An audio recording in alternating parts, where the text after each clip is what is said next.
The morning bells of the Galactic Military Academy rang across the crystalline towers, their harmonics designed to wake species from dozens of different worlds. In Dormitory Block 7, a small figure stirred beneath regulation blankets that seemed too large for her frame. Sarah Chen opened her eyes to the familiar sight of her roommate HFY, already preparing for the day. The Krathari warrior stood nearly 3 meters tall, her chitinous exoskeleton gleaming as she performed her morning strength rituals. Each movement of her 4 arms created small sonic booms that would have shattered human eardrums, but Sarah had grown used to it over the past 2 years. "Morning, little one," HFY rumbled in her deep voice, the translator implant converting her clicks and whistles into standard galactic. "Ready for another day of advanced combat theory?" Sarah stretched, her joints popping in ways that made her alien classmates wince with concern. At barely 5 feet tall and weighing less than most species' children, she had become the Academy's unofficial mascot. Everyone knew about the fragile human girl who somehow managed to keep up with beings who could bench-press starships. "As ready as I'll ever be," Sarah replied, pulling on her modified uniform. Everything had to be specially tailored for her diminutive human frame. Even the basic equipment weighed nearly as much as she did. The dining hall buzzed with conversation in a dozen languages as Sarah made her way to the nutrition dispensers. Towering around her were the galaxy's future military leaders, Vorthon shock troopers with their dense bone structure and redundant organs, ethereal psionics whose translucent skin showed flowing energy beneath, and Duranium-born whose metallic skin could deflect plasma bolts. "Sarah!" A booming voice called out from across the hall. Commander Thokon, a massive bruiser whose species had evolved on a high-gravity death world, waved one of his 6 arms. "Come sit with us!" The invitation was typical. Her classmates had formed an unspoken conspiracy to protect and include her, treating her like a beloved younger sister who needed constant supervision. They meant well, but Sarah sometimes felt more like a pet than a peer. As she approached their table, carrying a meal that looked enormous compared to her small hands, the conversation shifted as it always did when she joined them. "Did you hear about the simulation scores?" Veltar, an amphibious Aquion, asked with genuine excitement in her gill slits. "Sarah placed in the top 15% again." "Incredible!" Thokon slammed one of his hands on the table, making the metal surface ring. "For someone with such limited physical capabilities, your tactical thinking is remarkable." Sarah smiled and nodded, accepting the compliments that always came with reminders of her limitations. They were proud of her the way adults were proud of a child who managed to tie their shoes correctly.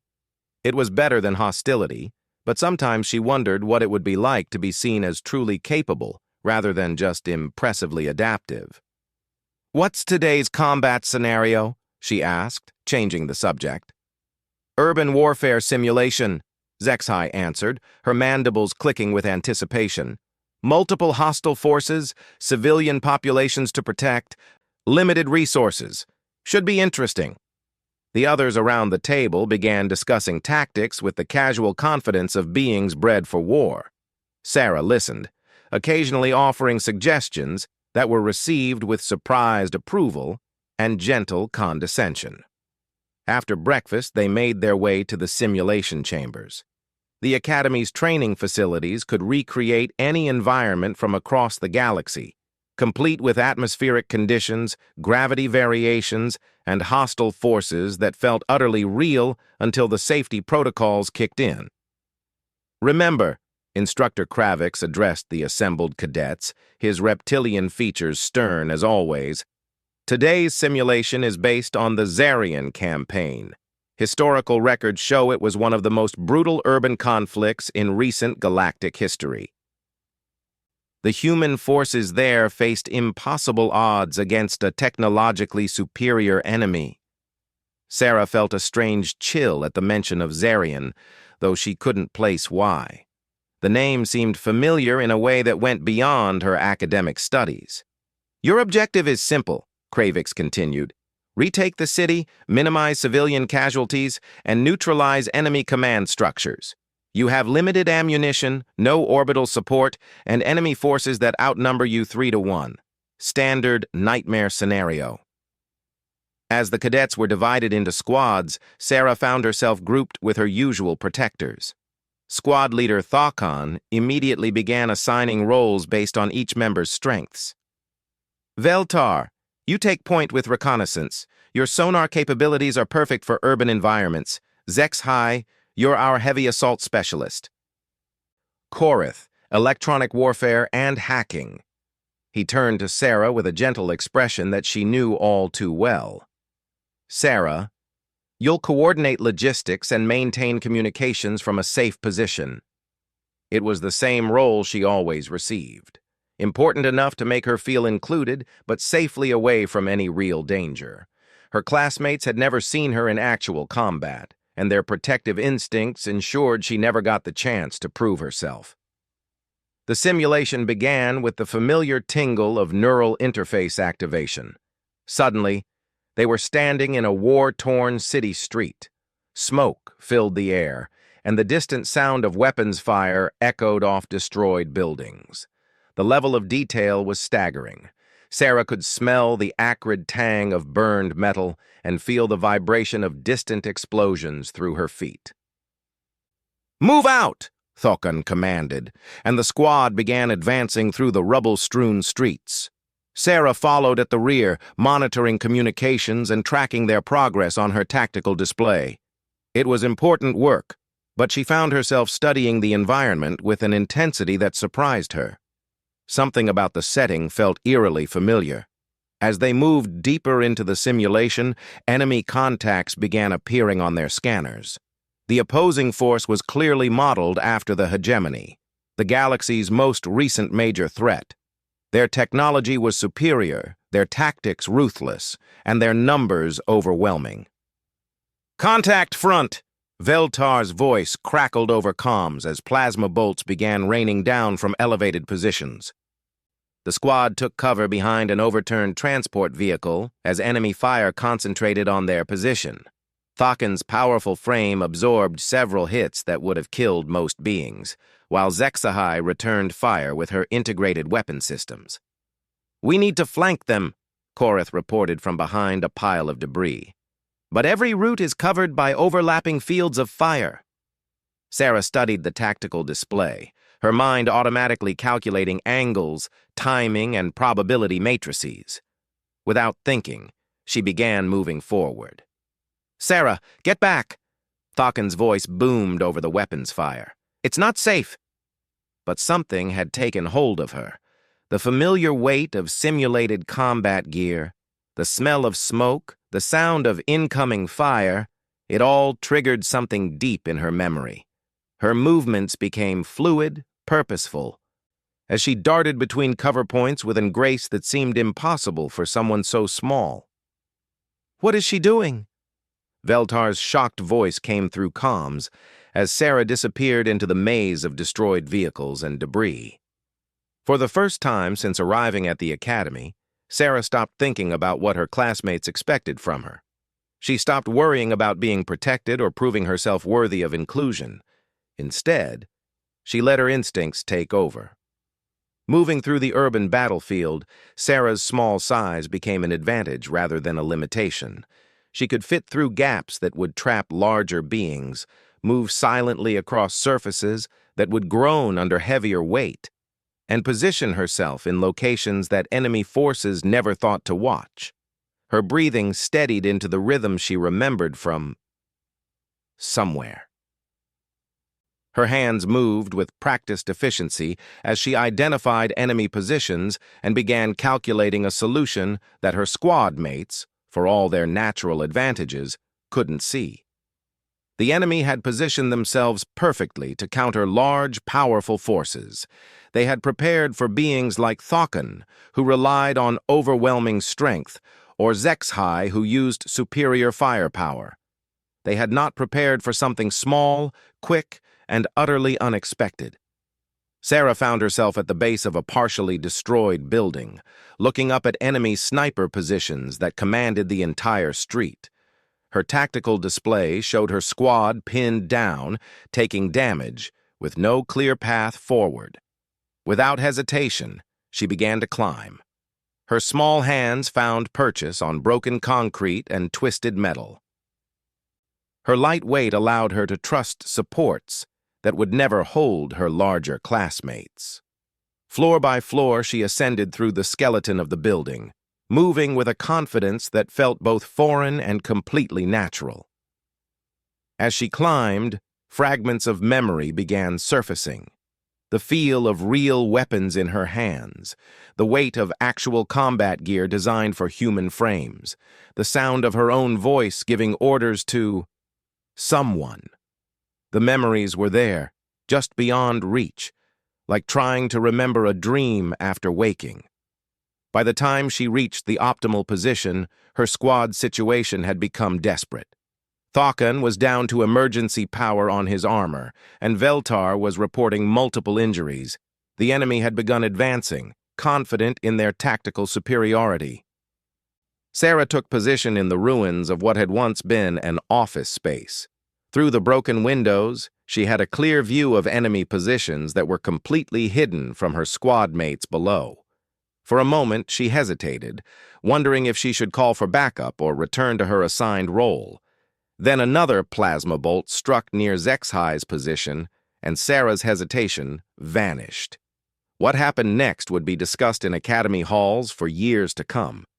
In the span of 3 minutes, Sarah neutralized 7 enemy positions with a precision that defied explanation. She didn't just eliminate targets. She did so in a sequence that caused the enemy formation to collapse in on itself, creating confusion and panic among forces that had moments before been in complete control. Her movements were economical, professional, and utterly lethal. Each shot was placed exactly where it needed to be, each decision made with a tactical awareness that seemed impossible for a student who had never seen real combat.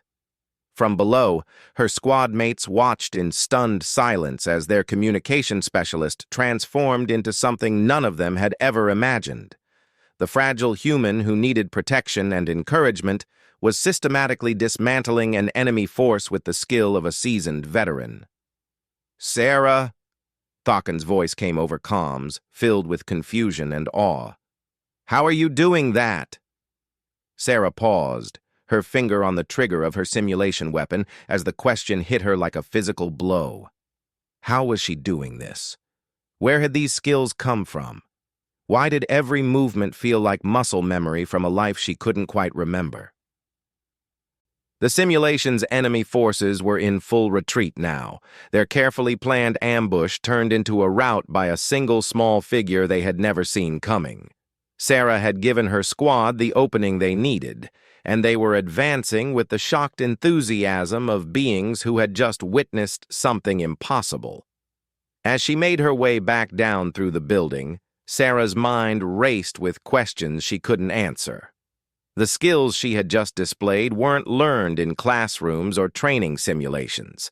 They were too natural, too instinctive, too perfectly adapted to real combat situations. By the time she rejoined her squad, the simulation was winding down.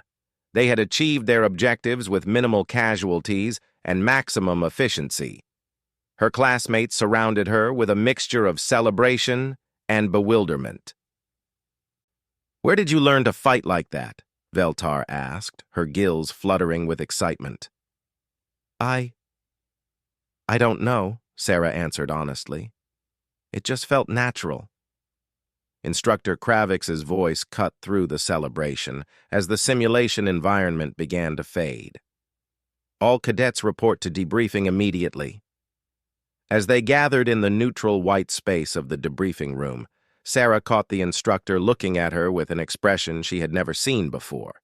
Instead of the gentle approval usually reserved for her modest achievements, there was something that looked almost like recognition. "Cadet Chen," he said as the others filed out, "remain behind."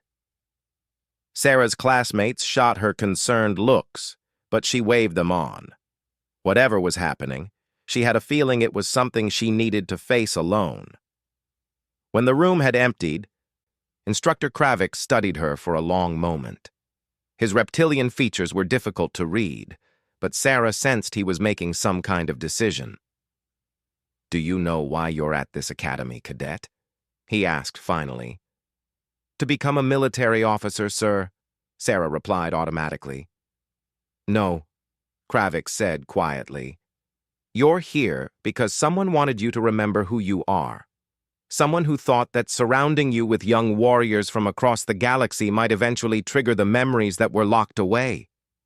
Sarah felt the world tilt around her. "I don't understand." Kravix moved to a console and pulled up a holographic display. Images began cycling. Battlefield reports, personnel files, combat footage that made her stomach clench with recognition she couldn't explain. "Tell me, Cadet Chen," he said as the images continued to flow, "what do you know about the Zerion campaign?" Sarah stared at the display, watching scenes of urban warfare that matched perfectly with the simulation they had just completed. But these weren't computer-generated environments. These were real battles, real destruction, real casualties. And in several of the images, barely visible among larger figures, was someone who looked exactly like her. Sarah started to speak, then stopped as a memory fragment surfaced. A voice, her own voice, calling out tactical coordinates, the weight of real weapons, the face of a soldier looking at her with absolute trust as she gave orders that would save his life or end it. "The Zerion campaign was won by human forces against impossible odds," Kravix continued, his voice gentle now. "They were led by someone the enemy never saw coming. Someone too small to fit their tactical models, too quick for their targeting systems, too innovative for their predictive algorithms."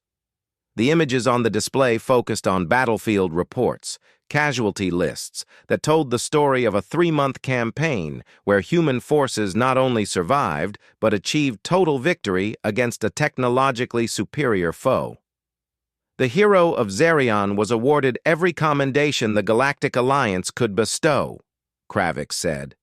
"And then, due to injuries sustained in the final battle, underwent extensive medical treatment that included memory reconstruction." Sarah sank into a chair as the implications hit her. "That's not possible. I'm just a student. You're just the most decorated combat veteran in modern galactic history," Kravix finished. "And tomorrow, when your classmates look at you, they're going to see you very differently." The holographic display shut down, leaving them in the stark white room. Sarah's mind raced with questions, doubts, and the growing certainty that her life was about to change in ways she couldn't imagine. "Why didn't anyone tell me?" she asked. "Because," Kravix replied, "the doctors who rebuilt your memories wanted to see if the soldier would emerge naturally. They wanted to know if the skills that made you legendary were truly part of who you are, or just products of trauma and desperation." Sarah thought about the way she had moved through the simulation, the instincts that had guided her actions, the absolute certainty she had felt in those moments of combat. "And now we know," she whispered. "Yes," Kravik said. "Now we know." As Sarah left the debriefing room, her mind struggled to process everything she had learned. Tomorrow she would face her classmates with the knowledge that she wasn't the fragile human who needed their protection. She was something far more complex, a warrior whose legend had spread across the galaxy, trapped in the body and memories of a confused student. The question now was what came next. How do you tell people who have spent 2 years protecting you that you were once the most feared tactical genius in known space? How do you reconcile the person you thought you were with the person you apparently had been?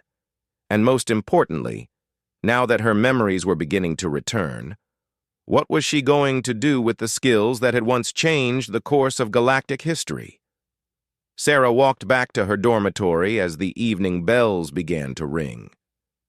knowing that tomorrow would bring answers to questions she was only beginning to understand. Behind her, Instructor Kravix watched from his window, wondering if the galaxy was ready for the return of its most unlikely hero. The next morning brought whispers that followed Sarah through every corridor of the academy. Word of her performance in yesterday's simulation had spread like wildfire through the student body, carrying with it questions that no one seemed able to answer. "Did you see the tactical breakdown?" She heard a Nexonian cadet whisper to his study partner as she passed. "The engagement sequence was textbook perfect, but no academy student should know those techniques." Sarah kept her eyes forward, her breakfast tray trembling slightly in her hands. The memory fragments that had surfaced during her meeting with Instructor Kravix continued to plague her throughout the night. Flashes of real combat, the weight of decisions that affected thousands of lives, and always that nagging sense that she was living someone else's life. When she entered the dining hall, the usual morning chaos seemed to quiet around her. Her classmates still called out greetings and invitations to sit with them, but their voices carried a new tone. The protective concern was still there, but now it was mixed with something else. Curiosity, perhaps even a hint of wariness. "Sarah!" Thawken's booming voice cut through the ambient noise as she approached their regular table. "There you are, we've been waiting for you."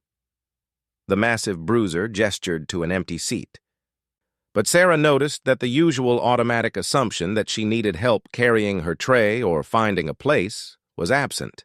Small changes, but she was beginning to notice how differently her friends looked at her now. "Sleep well?" Zexhai asked as Sarah settled into her seat. The Krithari's mandibles clicked in what Sarah had learned was equivalent to a human raising an eyebrow. "Fine," Sarah replied, though the dark circles under her eyes suggested otherwise. "Just processing yesterday's exercise." "We've all been processing it," Veltar said quietly. Her gill slits fluttered in the pattern Sarah recognized as deep thought. "What you did in there, it wasn't just good tactics. It was something else entirely." Korith, who usually spoke only when directly addressed, leaned forward with intense curiosity. His crystalline features reflected the dining hall lights as he studied Sarah's face. "The precision of your movements, the timing of each engagement, the way you anticipated enemy responses 3 steps ahead. Where did that come from?" Sarah found herself at the center of attention, in a way that felt entirely different from her usual role as beloved mascot. These weren't questions born of protective concern or gentle encouragement. These were the kinds of questions soldiers asked when they encountered something that challenged their understanding of warfare itself. "I honestly don't know," she said, which was partially true. She remembered fragments now, flashes of similar situations, echoes of tactical decisions made under real pressure. But the complete picture remained frustratingly out of reach. "The Academy records show you've never served in active combat," Thawken said carefully. "Your physical evaluations all indicate standard human limitations. But yesterday you moved like someone with years of battlefield experience." Sarah felt a chill as she realized her friends weren't just curious. They were conducting an informal interrogation. The beings who had spent 2 years protecting her now needed to understand whether they had been protecting someone who didn't need protection at all. "Maybe I'm just a good student," she offered weakly. The silence that followed told her no one was satisfied with that explanation. Around their table, other conversations had quieted as nearby cadets strained to overhear. The mystery of Sarah's sudden tactical brilliance had become the Academy's most compelling puzzle. "Instructor Kravix wants to see you after morning lectures," Zexhai said eventually. "All of us, actually. Special briefing." Sarah's stomach dropped. Whatever was coming, it was bigger than just questions about her performance. The way her classmates were looking at her suggested they sensed it too. The morning's classes passed in a blur of half-absorbed information and increasingly pointed questions from instructors who had clearly reviewed yesterday's simulation records. By the time they gathered outside Kravitz's office, Sarah felt like she was walking to her own trial. "Enter," the instructor's voice called when Thokken knocked.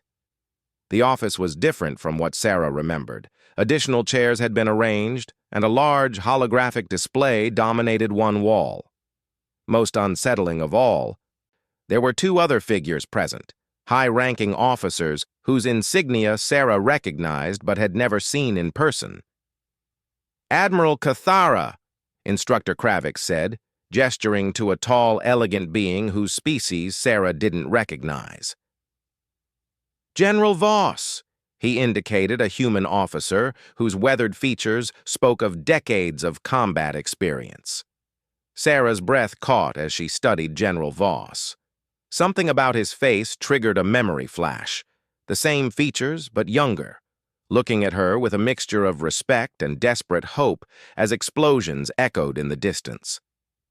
"Please, be seated," Admiral Cathara said, her voice carrying harmonic undertones that suggested authority across multiple species. "What we're about to discuss is classified at the highest levels." Sarah's classmates exchanged glances as they settled into their chairs. Whatever protection they had provided her over the past 2 years, Sarah sensed it was about to become irrelevant. "Yesterday's simulation was not random," General Voss began, his eyes fixed on Sarah with an intensity that made her want to disappear. "It was specifically designed to trigger certain responses in a particular individual." The holographic display activated, showing the same images Sarah had seen in her previous meeting with Kravitz, but this time the resolution was higher, the details clearer, and this time her classmates could see what she had seen. Battlefields that perfectly matched yesterday's simulation, and in the center of many images, a small figure in human military gear directing operations with impossible skill. "The Xerion campaign," Admiral Cathara said as the images cycled. 3 years ago, human forces achieved what every military analyst considered impossible. They defeated a technologically superior enemy using tactics that defied conventional warfare principles. Thokken leaned forward, his massive frame tense with attention. "We studied Xerion in our military history courses. The human commander was listed as classified." "For good reason," General Voss replied. "That commander is sitting in this room." The silence that followed was absolute. Sarah felt her classmates' eyes turn toward her, but she couldn't meet their gaze. Instead, she stared at the holographic display where images of herself, a self she didn't remember being, continued to cycle past. "That's impossible," Veltar whispered. "Sarah is a student. She's never—" "Sarah Chen," Admiral Cathara interrupted gently, "is Colonel Sarah Chen, holder of the Star of Valor, the Galaxy Cross, and the Order of Strategic Excellence. She is also the only being in recorded history to successfully defeat hegemony forces in extended ground combat." Sarah watched her friends process this information, saw the moment when their protective instincts collided with the reality that they had been trying to protect someone who was exponentially more dangerous than any of them. "The injury reports from Xerion's final battle indicate severe neural trauma," General Voss continued. "Emergency medical intervention was required to save Colonel Chen's life. Part of that intervention involved experimental memory reconstruction techniques." "You erased her memories?" Korith's voice was sharp with an anger Sarah had never heard from the usually quiet cadet. "We gave her a chance at a normal life," Admiral Cathara corrected. "The psychological profile after Xerion showed someone carrying trauma that would have been impossible to treat through conventional means. The decision was made to allow her natural personality to rebuild around a new framework." Sarah finally found her voice. "But why the academy? Why surround me with—" She gestured at her classmates. "Because," General Voss said quietly. We needed to know if the tactical genius that won Xerion was purely a product of desperation and trauma, or if it was something fundamental to who you are. The implications hit Sarah like a physical blow. Yesterday's simulation was a test. A test you passed brilliantly, Admiral Cathara confirmed. Which brings us to why we're all here today. The holographic display shifted, showing current intelligence reports and tactical assessments. The images were grim, fleet movements, casualty projections, and strategic analyses that painted a picture of impending conflict. The hegemony has returned, General Voss said simply. 3 years after their defeat at Xerion, they've rebuilt their forces and acquired new allies. Our intelligence indicates they're planning a campaign that will make their previous expansion look modest by comparison.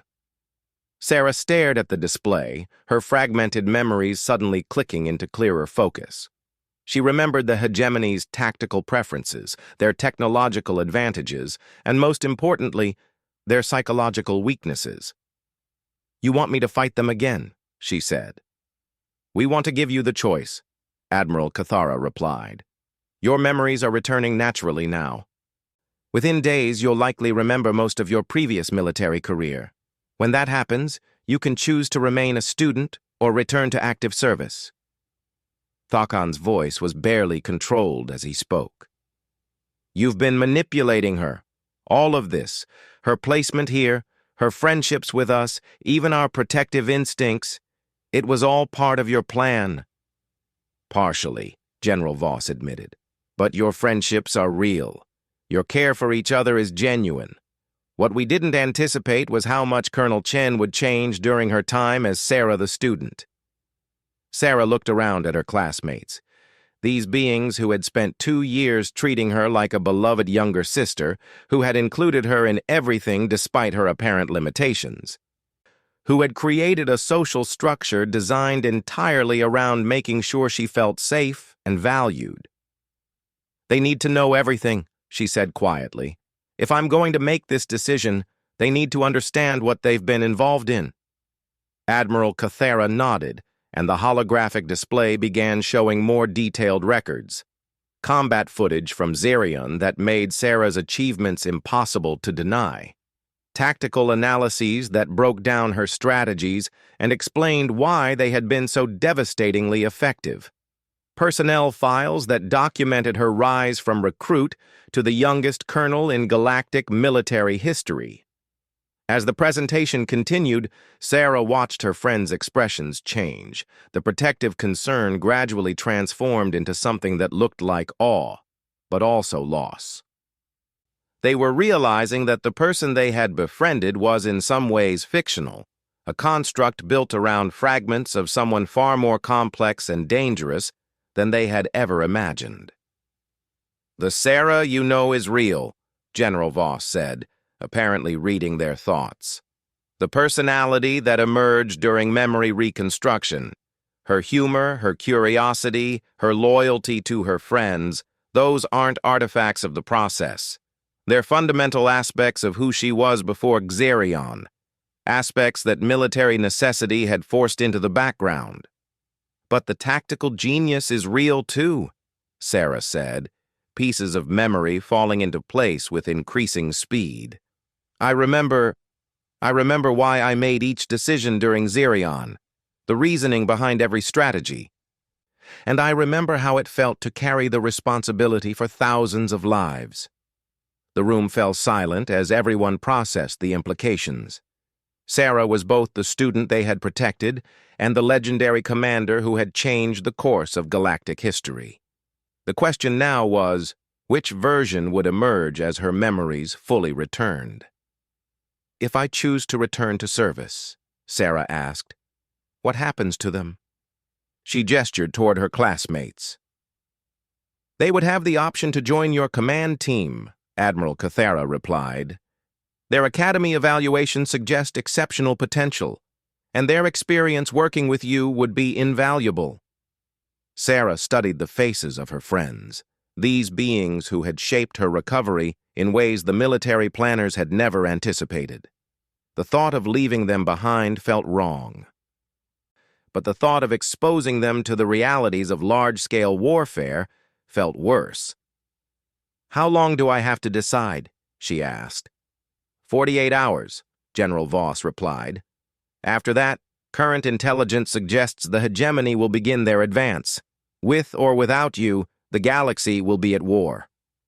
As the briefing concluded and the high-ranking officers departed, Sarah found herself alone with her classmates in an atmosphere thick with unspoken questions. The easy camaraderie that had defined their relationship was gone, replaced by something more complex and uncertain. "So," HFY said finally, her mandibles clicking in what Sarah now recognized as nervous humor, "I guess this explains why you never seemed impressed by our physical abilities." Despite everything, Sarah smiled. "You're still impressive." "I just had a different frame of reference than I remembered." "Are you going to accept?" Thakin asked directly. Sarah looked at each of her friends in turn, these beings who had given her 2 years of normal life, who had helped her become someone capable of making this choice, rather than simply following orders. "I don't know yet," she admitted. "But when I decide, I want you all to know that whatever happens, you've given me something the military never could." "What's that?" Veltar asked. Sarah's smile grew wider as more memories surfaced, but these were pleasant ones. 2 years of laughter, friendship, and the kind of trust that had nothing to do with military rank or tactical necessity. "You gave me friends worth protecting." As evening fell over the academy, Sarah sat in her dormitory room staring out at the stars. Somewhere among those distant lights, enemy forces were preparing for a war that would reshape the galaxy. And here, on this protected world, she had to decide whether to be the student who had found peace or the soldier who could prevent catastrophe.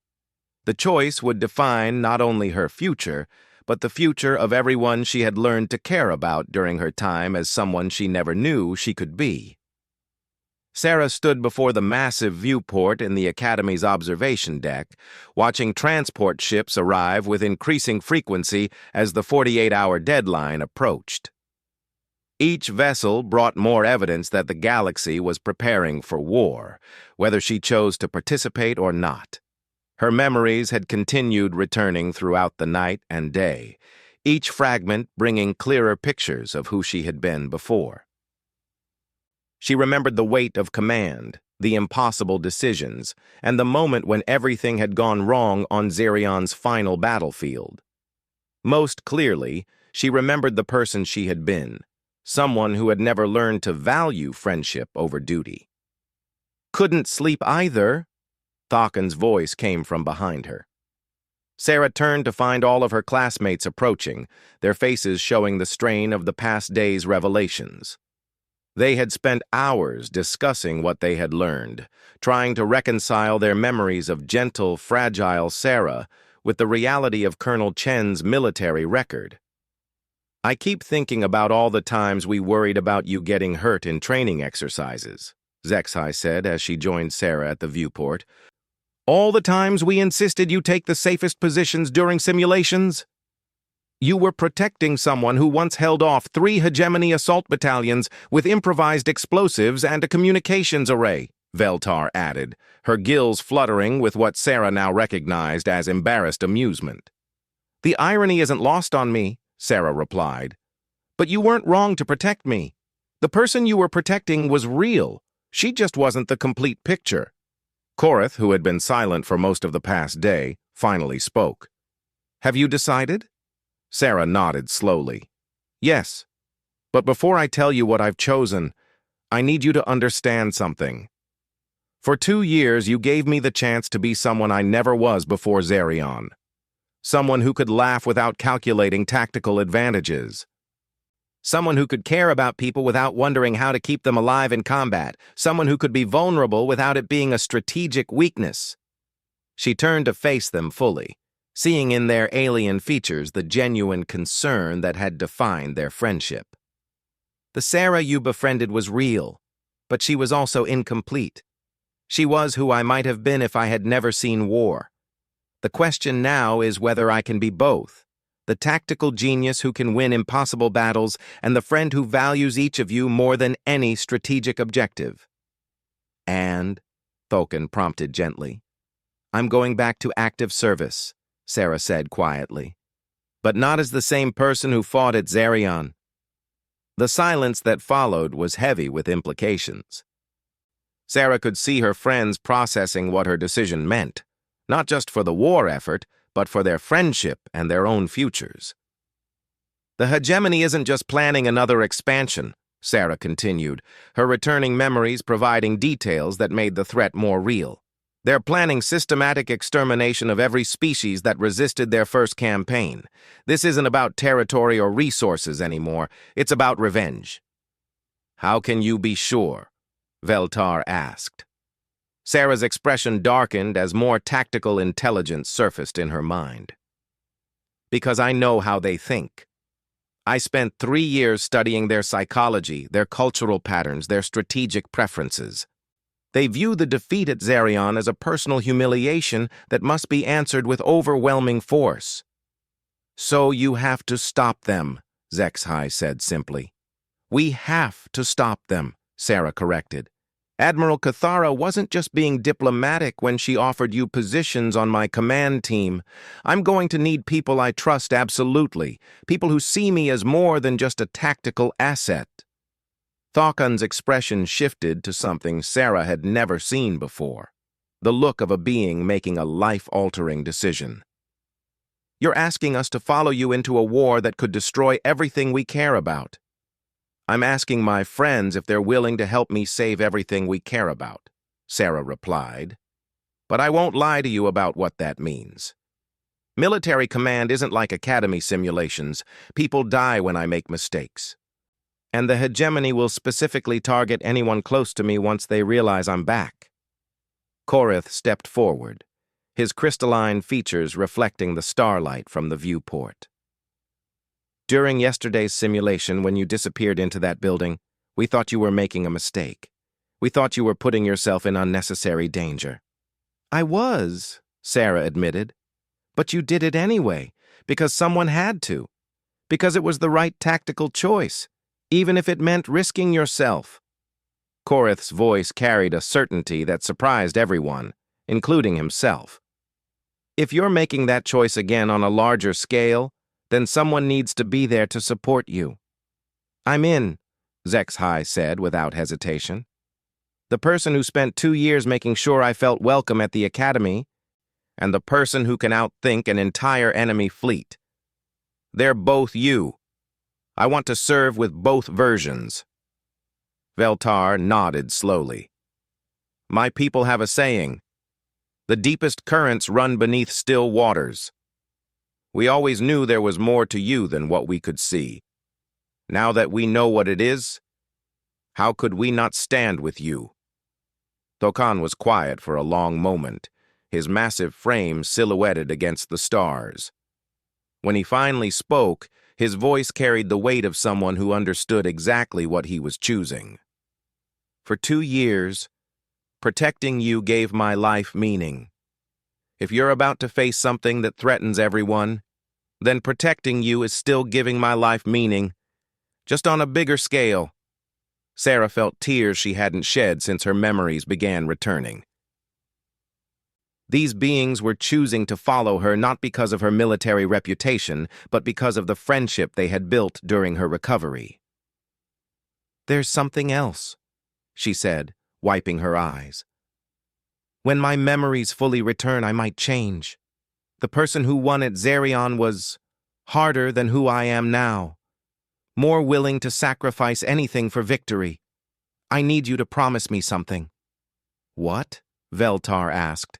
If I start to become someone who values strategy over people, someone who treats friendship as a tactical resource, I need you to remind me who I learned to be here. Promise me you won't let the war turn me back into just a weapon. Promise, Thokin said immediately, and the others echoed his commitment. As they stood together watching the stars, Sarah felt the final pieces of her memory clicking into place. The tactical knowledge was all there now, every battle plan, every enemy weakness.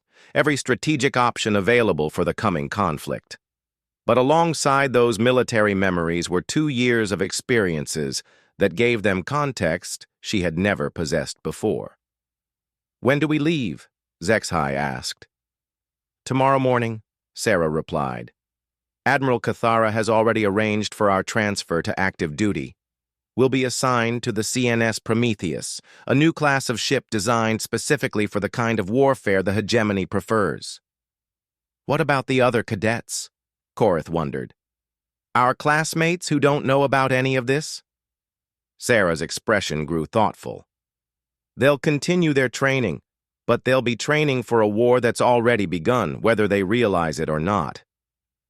What we do in the next few months will determine what kind of galaxy they'll be defending." The conversation was interrupted by the arrival of Instructor Kravix, who approached with the same serious expression he had worn during Sarah's first briefing about her true identity. "Colonel Chen," he said, and Sarah noticed that her friends stiffened slightly at hearing her addressed by her military rank. "Admiral Cathara requests your presence for final mission briefing. Your team is welcome to attend." As they followed Kravix through corridors that seemed different now that Sarah knew she would be leaving them, she reflected on how much had changed in just 2 days. The protective concern her friends had shown was transforming into something else, professional respect mixed with personal loyalty. They were becoming her command team, but they were doing so without losing the foundation of friendship that made them unique. The briefing room was filled with holographic displays showing the current galactic situation. Enemy fleet movements, friendly force dispositions, and tactical projections painted a picture that was even grimmer than Sarah had expected. "Hegemony forces began their advance 6 hours ago," Admiral Cathara announced without preamble. "Their target appears to be the Kepler system, which controls access to 3 major trade routes." Sarah studied the tactical display, her military mind automatically calculating response times, force distributions, and strategic implications. The hegemony's choice of target was both predictable and brilliant. Controlling Kepler would give them leverage over dozens of systems while forcing the Galactic Alliance into a defensive posture. "Estimated time until they reach Kepler?" she asked, her voice carrying a different tone than her friends had ever heard, the voice of someone accustomed to making decisions that affected millions of lives. 72 hours at current speed," General Voss replied, "but intelligence suggests they're not planning a direct assault. They're implementing a siege strategy designed to force civilian evacuations and create refugee crises that will strain Alliance resources." Sarah nodded, recognizing the psychological warfare component that had made the hegemony so dangerous during their first expansion. "They want to make the war about saving civilians rather than defeating military objectives. It forces us to divide our attention and resources." "Exactly," Admiral Cathara confirmed, "which is why your first mission will be to break their siege before it becomes established." The holographic display zoomed in on the Kepler system, showing detailed orbital mechanics and defensive installations. Sarah's friends watched as she studied the information with an intensity they had never seen from her before. 5 heavy cruisers, 12 escort vessels, and 3 siege platforms, Sarah murmured, processing the enemy order of battle. "Standard hegemony siege formation, but they've learned from Zarion. Look at the positioning," she gestured to the display, highlighting enemy ship positions that avoided the tactical vulnerabilities she had exploited during her previous campaign. "They remember how we fought before," Thawken observed. "Which means we need to fight differently this time," Sarah replied. "The advantage of having lived as someone other than a soldier is that I've learned to think about problems from perspectives the hegemony can't predict." "What do you mean?" Veltar asked. Sarah smiled, and her friends recognized the expression, the same look she used to get when solving complex theoretical problems in their academy classes. For 3 years, they've been preparing to fight Colonel Sarah Chen, the tactical genius who used human unpredictability to defeat superior forces. But they've never faced Sarah Chen, the friend, the student, the person who learned to value things beyond military objectives. How is that an advantage? Korith wondered. Because, Sarah said, her smile growing wider as she began to see possibilities the enemy could never anticipate, the colonel would try to win with minimal losses and maximum efficiency. But the friend wants to save everyone, even when it's tactically inadvisable. And sometimes, apparently inadvisable tactics are exactly what you need to defeat an enemy who thinks they understand you. Admiral Cathara and General Voss exchanged glances, recognizing that something had fundamentally changed in their most decorated officer. The person standing before them was neither the traumatized veteran who had left Zerion, nor the innocent student who had spent 2 years at the academy. She was something new, a synthesis of both experiences that might prove more dangerous to the hegemony than anything they had faced before. "Your ship departs at 800 hours, Admiral Cathara said. Captain Morrison will brief you on the Prometheus's capabilities during transit. Your mission is to prevent the siege of Kepler and send a message to the hegemony that this campaign will not proceed as they expect." As the briefing concluded and they prepared to leave, Sarah turned to take one last look at the academy that had given her the chance to discover who she could be beyond her military identity. "Regrets?" Thakon asked quietly. "None," Sarah replied. "But I want to remember this feeling. The knowledge that there are things worth protecting that have nothing to do with strategic value." "Think that'll make a difference in how you fight?" Zexhai wondered. Sarah considered the question as they walked toward the transport that would take them to their new ship and their new war. "I think," she said finally, "that the hegemony is about to discover that there's something more dangerous than a brilliant tactical mind focused solely on winning." "What's that?" Veltar asked. "A brilliant tactical mind that's learned to fight for people it cares about." As their transport lifted off from the Academy's landing pad, Sarah watched through the viewport as the campus grew smaller below them. Somewhere in those buildings were cadets who would spend the next few months training for a war that was already underway. The outcome of that war would depend largely on whether Sarah could successfully blend the tactical genius that had made her legendary with the humanity she had discovered during her recovery. The galaxy was about to find out if friendship could be a military asset, if caring about people could make someone more dangerous rather than less, and if the most unlikely hero in galactic history could save everyone she had learned to value without losing herself in the process. The CNS Prometheus waited in orbit above them, a ship designed for the kind of warfare Sarah had pioneered but equipped with capabilities she had never imagined. As they approached their new home, Sarah felt the weight of command settling around her shoulders, but this time, she wasn't carrying it alone. This time, she had friends who would remind her that victory meant more than just defeating the enemy. It meant preserving the things that made victory worth achieving. The hegemony had spent 3 years preparing to fight the legend of Sarah Chen. They had no idea they were about to face something far more complex and dangerous. A person who had learned that the strongest tactical advantage of all was having something worth fighting for beyond the fight itself. As the transport docked with the Prometheus and Sarah stepped aboard her first military vessel in 3 years, she carried with her not just the memories of past victories, but the knowledge of what those victories were meant to protect. The war was about to begin. And for the first time in her military career, Sarah Chen understood exactly why she was fighting. The galaxy's most unlikely hero was back, but she was no longer fighting alone.